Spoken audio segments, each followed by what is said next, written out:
In today's video, I'm going to reveal the retirement spending gap that for some reason no one talks about. After helping hundreds of people comfortably retire, I've noticed that many fall short of their spending projections because they miss out on this one key concept. And that's why I'm making this video today, so that you know exactly what this gap is and how you should actually be planning for your expenses during retirement. So let's get into it. The problem that I'm referring to is how much of traditional retirement planning assumes a flat spending model.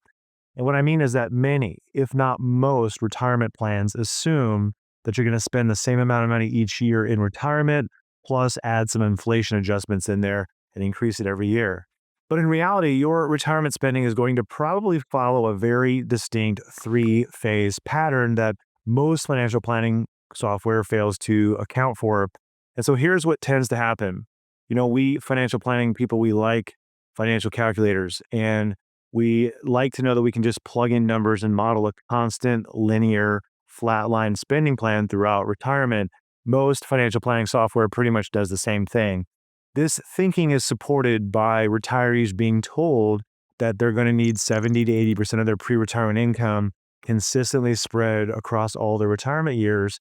And the result is that we ignore what happens in the real world and how spending actually fluctuates due to lifestyle changes, health changes, or even just a change of priorities.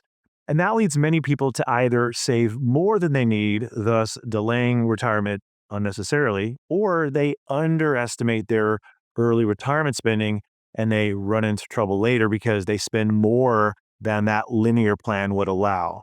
So if we can learn from the lessons of others and apply some different thinking to how we're going to spend our money in retirement, then we can avoid the unnecessary stress of overinflating our savings targets and possibly even working longer than needed. But to do that, we're going to need to point out some false underlying beliefs that really fuel the problem. So let's look at some wrong thinking. So myth number one, spending remains steady throughout retirement, only increasing with inflation. Myth two, you should use a constant withdrawal rate like the 4% rule to make your money last. Myth three, healthcare costs skyrocket across all retirement years, requiring extreme caution. Myth number four, retirees naturally become more frugal in those early years because they fear running out of money. Myth number five, if you haven't saved X amount of dollars by retirement, then you're doomed to struggle financially. So each of these beliefs contributes to flawed financial planning strategies, leading to either oversaving and delaying retirement unnecessarily, or underestimating early retirement spending and then facing financial stress later. Now, if you're worried about your spending projections for retirement, I want to point out that you could click the first link in the description and you could watch a video that walks you through spending and much more. So be sure to check that out in the description.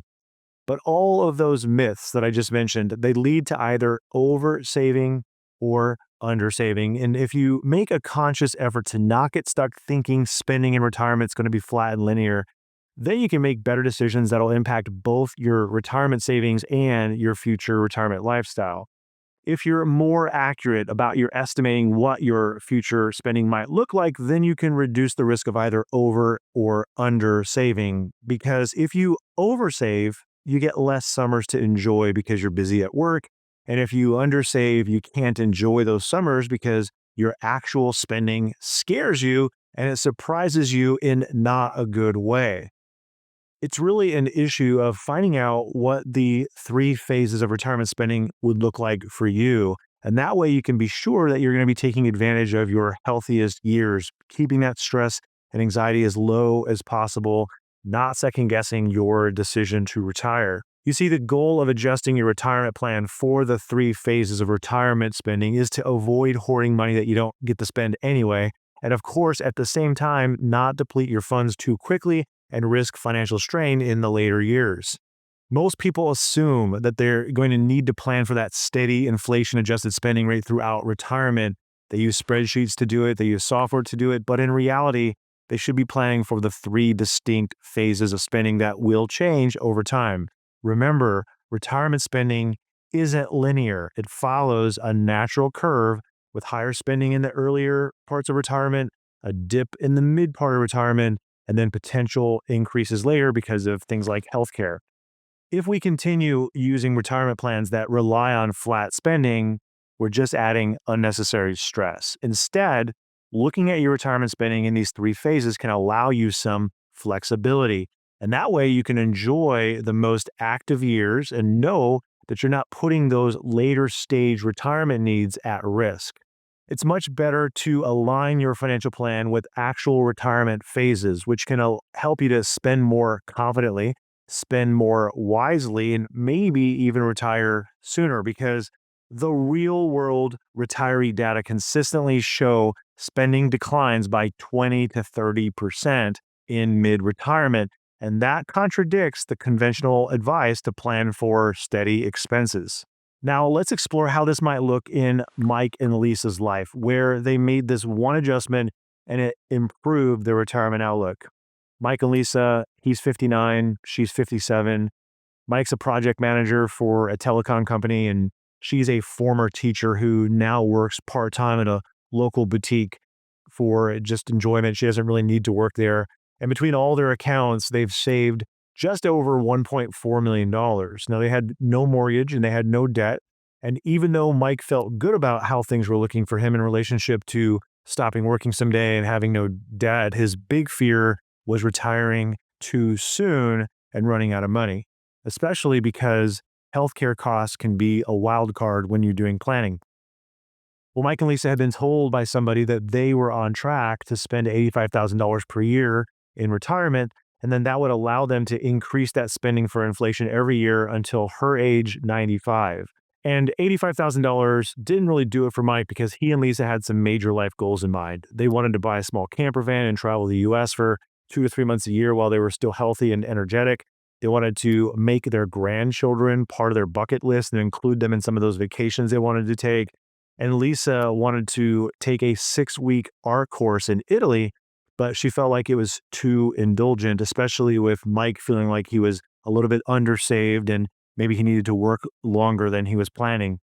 Now, logistically, they could pull off some of these goals before they stopped working, but they weren't willing to do it because they weren't clear on how sound their spending plan was going to be when they do stop working, and really how far behind were they on those retirement savings.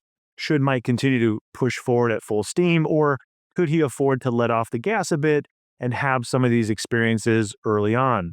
Mike was fine working until age 65. Either way, he wanted to do that, but he was weighing if he needed to work as much as he was versus letting off the gas a bit and doing some of these major life goals earlier and sort of just coasting to the finish line with ease and less stress.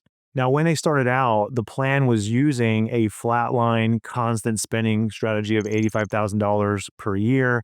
And then that really wasn't enough to cover the goals that they had early on. Sure, their healthcare was part of the plan, but they were overestimating healthcare costs early on, and they were underestimating their early retirement spending, and they were saving 100% of their money in a 401k and not really planning well to pay for some of those cool things that they wanted to do early on in their next chapter of life. If they would have stayed on their current plan, it would have worked out. He was committed to working until 65 either way. But there were two different ways that he could arrive at retirement: worn out and fed up, or he could do it with some relative ease and enjoyment in their lives. They probably would have oversaved. They probably would have spent too conservatively early on relative to their true spending capacity. And they probably would have missed out on starting to live a little bit more now and, instead of putting it off for 5 more years. So here's what Mike and Lisa did. Most notably, they got away from the flatline constant spending plan. Rather than starting with $85,000 per year and increasing it, they matched their spending plan to their retirement phases. Age 60 to 75, the spending looked more like $110,000. This is when they have the camper van, the travel, the grandkids on vacation, and all the cool experiences. Ages 76 to 85 are less active, so that spending looked more like $90,000 per year. And ages 86 plus, the spending was more like $70,000 a year. Now, of course, I'm speaking in today's value, so in real life, those numbers get adjusted for inflation. Plus, on top of that $70,000 spending late in life, Mike and Lisa layered on 5 years of long-term care costs too. And that means that if they need a little extra money for healthcare costs and custodial costs, it's there for them. But if they don't need that money, it's just extra legacy money. But by keeping the lifestyle income separate from the healthcare costs, they were able to spend more money early in life. And this was really useful to them while still taking care of their needs later on in life. Next, they redirected some of their 401k savings that they were doing into their cash accounts and their short term CDs. Now, this created a buffer amount of money that covered the gap for that early spending that they wanted to do.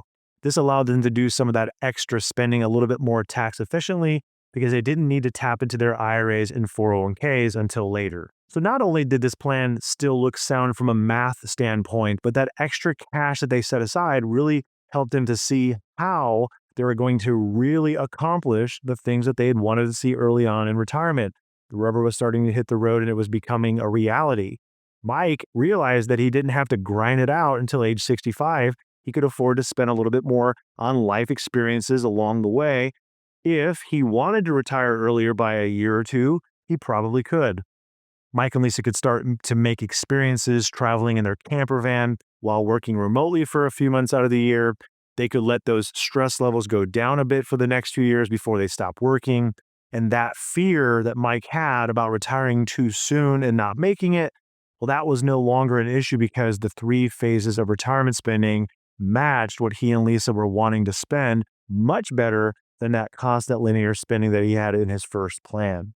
Now that you know how to improve your spending in retirement and how you should actually be thinking about it during retirement, as you saw with a lot of examples, there are so many different factors that determine what your expenses will actually look like during retirement. But I know a lot of this information can feel overwhelming and, especially if you're just now realizing it. If you want to explore how we help people to prepare to someday retire with calmness and clarity, click the first link in the description. You can schedule a call with my team.